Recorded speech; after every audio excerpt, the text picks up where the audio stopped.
बिस्मिल्लाहिर्रहमानिर्रहीम अस्सलाम वालेकुम। अल्लाह पाक की रहमत करम फजल और शुक्र के साथ आज की रेसिपी करते हैं जी शुरू। आज की इस वीडियो में हम बनाने जा रहे हैं मगज़ मसाला की रेसिपी।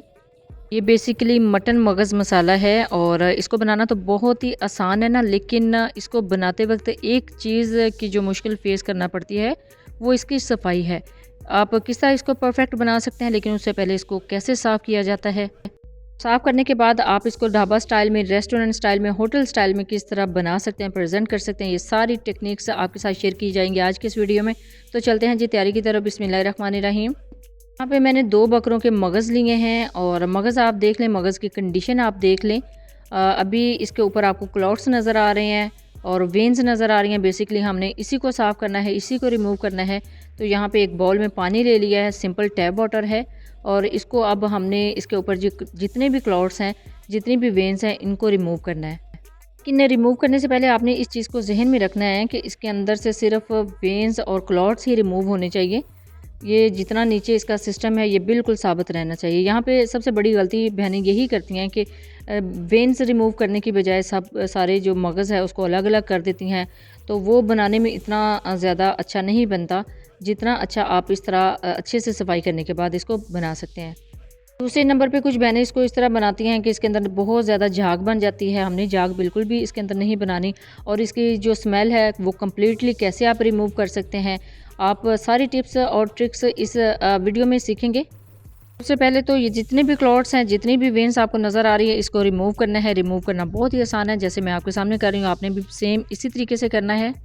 अब इसके ऊपर एक झिल्ली की लेयर होती है, उसको हमने उतारना होता है। ये झिल्ली सेम ऐसे ही होती है जैसे एग के अंदर होता है, लेकिन एग के अंदर जो झिल्ली होती है ना वो थोड़ी सख्त होती है, ये झिल्ली बहुत ज़्यादा सॉफ्ट होती है।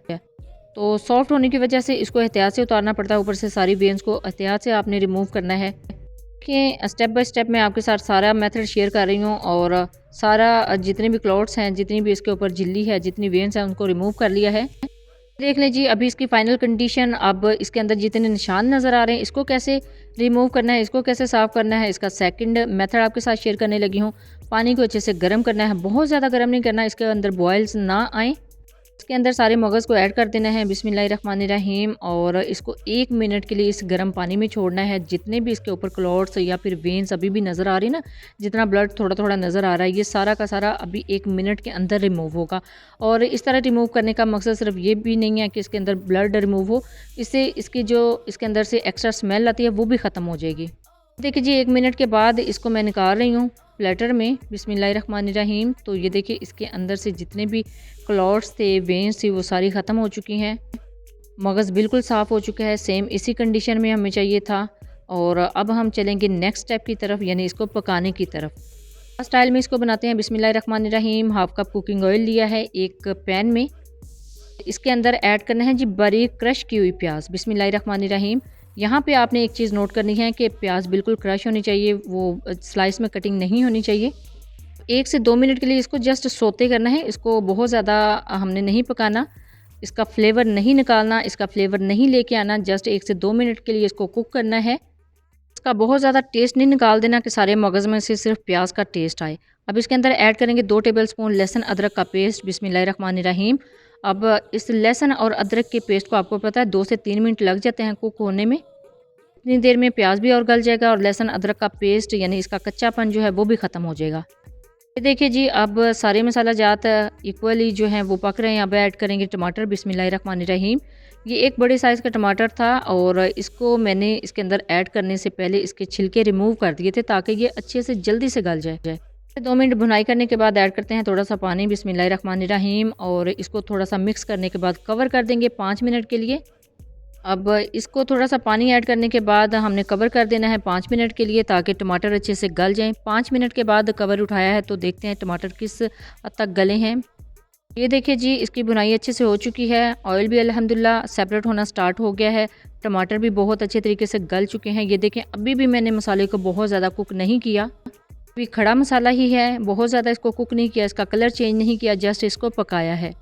टीस्पून इसके अंदर नमक जाएगा और half teaspoon paprika powder जाएगा और half teaspoon chilli flakes जाएंगे और हाफ़ टी स्पून खुश्क धनिया जाएगा बिस्मिल्लाहिर्रहमानिर्रहीम। इधर ज़ीरा पाउडर मैं ऐड नहीं कर रही, गरम मसाला पाउडर ऐड नहीं कर रही, काली मिर्च का पाउडर ऐड नहीं कर रही, क्योंकि उनके अलग ही उनकी खुशबू होती है, अरोमा होता है। हमने वो अरोमा और वो खुशबू इस रेसिपी में नहीं देने। इसी हल्दी ऐड की है, बिल्कुल 2 चुटकी के बराबर, और मसाले की अच्छे से भुनाई करनी है।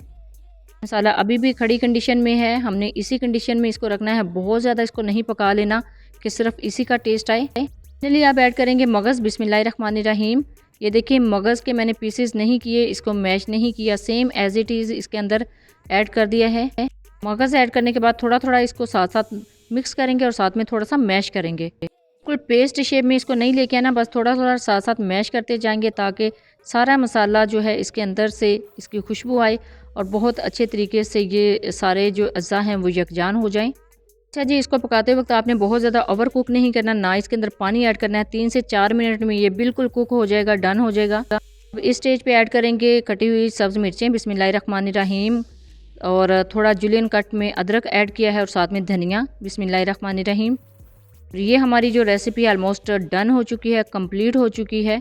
इसको अच्छे से मिक्स करेंगे 1 मिनट के लिए, ताकि इन सारी वेजिटेबल्स का अरोमा इसके अंदर से अच्छा सा आए।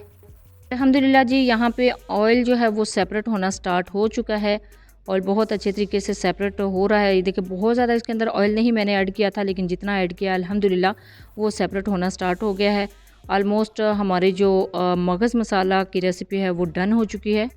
इस स्टेज पे फ्लेम को करेंगे ऑफ और इसको करेंगे डिश आउट। यहाँ पे मैंने ले लिया है जी एक प्लेटर में ऐड करते हैं मगज़ मसाला की रेसिपी। बिस्मिल्लाहिर्रहमानिर्रहीम। और इसी प्लेटर को आप गार्निश इसके ऊपर कर सकते हैं फिर से सब्ज़ मिर्चों के साथ, अदरक के साथ और धनिया के साथ। बहुत ही प्यारी लुक लगती है सारी वेजिटेबल्स की इसके अंदर।